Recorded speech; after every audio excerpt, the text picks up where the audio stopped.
Okay, good day, everyone, and welcome to Getting Candid with Dr. Malcolm.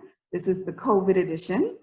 This is a show where we talk to everyday people about the importance of taking care of your mental health. Today, I'm really excited because I have with me a very special guest. Her name is Inspector Ensa Wilson. She works for the Turks and Caicos Royal Police Force. Inspector Wilson, I want to thank you for coming on today. Welcome to the show. Thank you for having me. And if you would be so kind to just tell our viewers a little bit about what it is that you actually do, because from my understanding, you are on the front line because you are part of the police force, obviously. So just tell us a little bit about what it is you do on a daily basis. Well, I am an inspector of police. I am now stationed at 911 Emergency Center as a Silver Commander. My role as a Silver Commander is to be responsible for all serious incidents that takes place in the Turks and Caicos Islands. Also to be responsible to communicate with stakeholders and also to manage police resource. Okay. And how long did you say you were in that position? For the last about a year and 7 months. Okay. So you're right there taking in those calls and making sure people are linked with the various stakeholders. Yeah? Yes, for serious incidents only. Serious incidents only. All right. So I can tell just by the sound of that, that is definitely a very important and a very serious position that you have. So why don't you just tell us a bit about, how have you been, what's your emotional experience? How has your emotional experience been during this whole COVID pandemic? How is it, Huh. your job, and how have you been doing?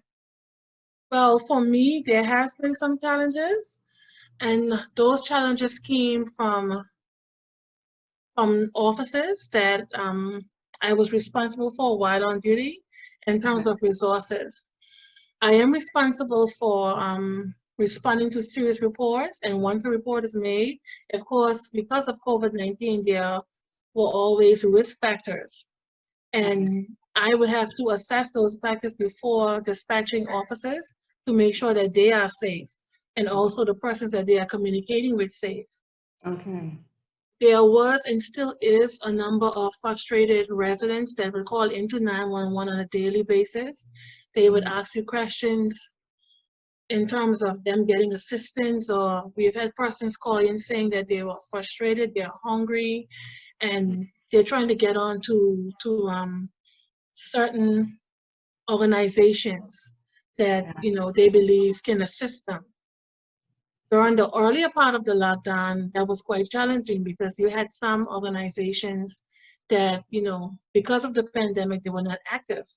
It took some time Right. for them to find that balance and to get active. So that Mm-hmm. was very frustrating, when you hear a person asking you to advise them on how to get help and you're not able to. I can imagine that frustrating. Yeah. Yeah. It is frustrating, and I guess most of us have that.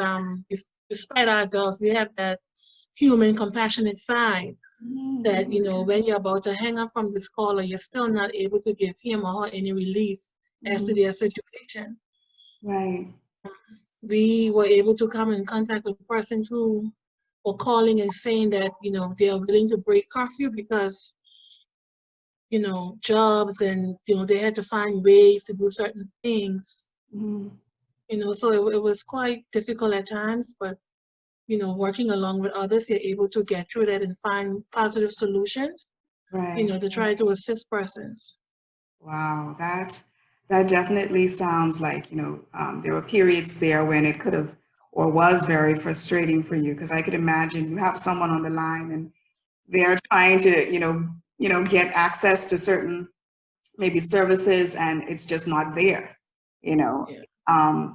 But I'm sure that you do the best you can, to link them with whatever it is that they need. Yes, we try. I do work along with a team of great persons at 911, and they do try their best. And I'm sure, working in a team like that, and there are others there, no doubt, maybe experiencing the same challenges that you are, do you feel like that support, is that helpful to really be able to work with your colleagues, and you kind of bounce things off of each other and support one another? You know, because, well, most persons I work with have families, children, Mhm. you know, so, you know, coming from that background, Yeah. they're able to understand.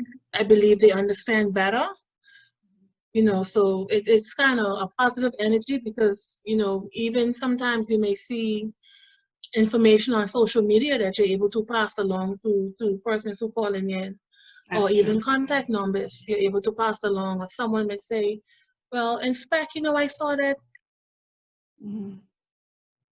number, and you find once everyone pulled together, you know, it's a bit easier. Mhm.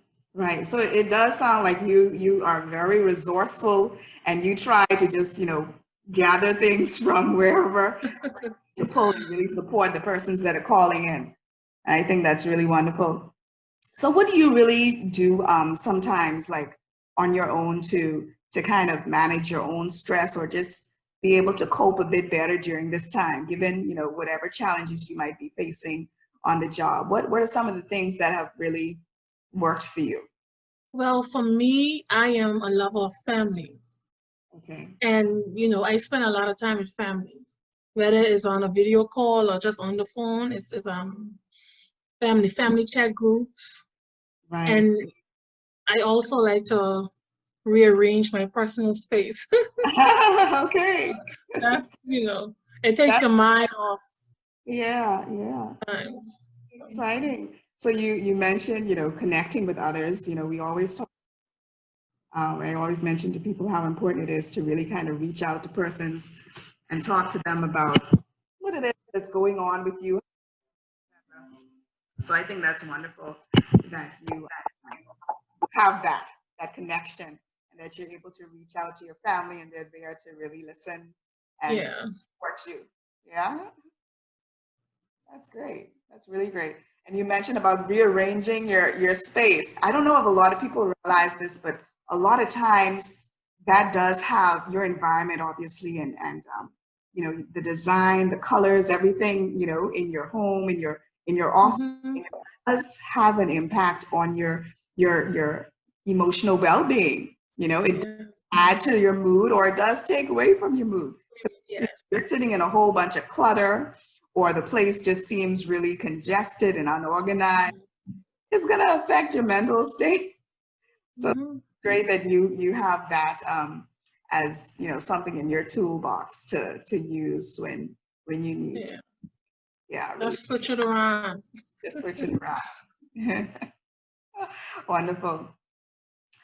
All right, so I wanted to know, and this is a question that I've been asking my guests, if or when things were to become like really overwhelming for you, um, would you ever consider like going to talk to a doctor, like a mental health professional or a counselor, someone like that, just to kind of, tell them what's going on with you, talk about how you're feeling, and see if you can get some help from them?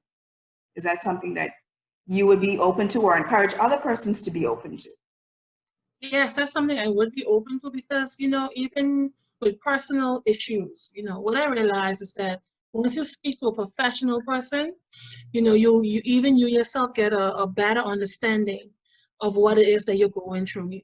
You know, there are different stimulus in the environment that contribute to difficulties sometimes that we have. And I find that talking to somebody, you know, who is a professional in that field, who may have, you know, more even experience and maybe went through something similar, you know, or even could direct me on how to deal with it in a way that I would come out from it, you know, feeling better. So I Yeah. would talk to a professional about my issues. Okay. Yeah. Because oftentimes, they're able to offer maybe a different perspective, a different view on things, how you can, look at it, and perhaps offer you strategies on, things that you can actually do, maybe that you haven't really tried before. So it doesn't really hurt. And I always like to encourage our viewers, whenever things become really overwhelming, that is the time to really reach out to somebody, For um, help.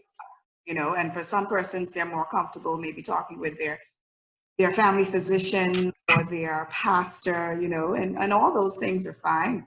Yeah. But sometimes you may need to actually talk to a mental health professional and get some professional advice. So it's good to hear that that's something you're open to and that you encourage other persons to do as well. So Inspector Wilson, before we sign off here, do you have any final words of encouragement for our? Yes, I would just like to encourage persons, you know, don't give up. I know it's so easy to tell somebody don't give up because, you know, telling a person don't give up is one of the easiest things to do in reality, especially if you don't know what the person really going through. But it's hard for a lot of persons. And, you know, at this time, because of the pandemic, I believe about 70 to 80% of persons are going through different, experiencing different difficulties. Yes. It could be worse than it is now because you see in other countries you have so much debts. You have family, your loved ones are being buried and, you know, you can't attend your funeral because of the disease in some countries. So you have to be grateful in everything you experience. Just try to be grateful and show gratitude. And because of faith, I have faith. And whatever positive faith or whatever higher power that you believe in, it will take you through. And don't be afraid to ask for help. You know, a lot of persons maybe don't have money to assist you financially, but they can probably assist you with maybe a hot meal or maybe a few bottles of water, whatever it is. Don't give up and don't be afraid to ask for help. I promise you things will get better eventually. It may not be today, tomorrow, but things will get better. I think that's some awesome advice, and I think that's very, very encouraging to hear. You know, because it is really important to be grateful. You know, despite the circumstance, a lot of times there are persons that are in positions worse than ours. You know, and so focusing on what it is that we still have to be grateful for is always good. You know, and for you and persons who have their faith, definitely draw on that and pull on that because that can take you a really long way. Yeah. Asking for help, as you said, definitely we want to leave that message with our viewers that it's important to really and ask for help and not be reluctant to do that. Yes. Yes. So I'm so thankful that you made a few minutes to come on here today. Usually I don't like to have very long video sessions because we like straight to the point and just offering you know, some helpful information. So thank you once again for your time. It's been a pleasure speaking with you, Inspector Wilson. Thank you. Enjoy the rest of your day. Same to you, Doc.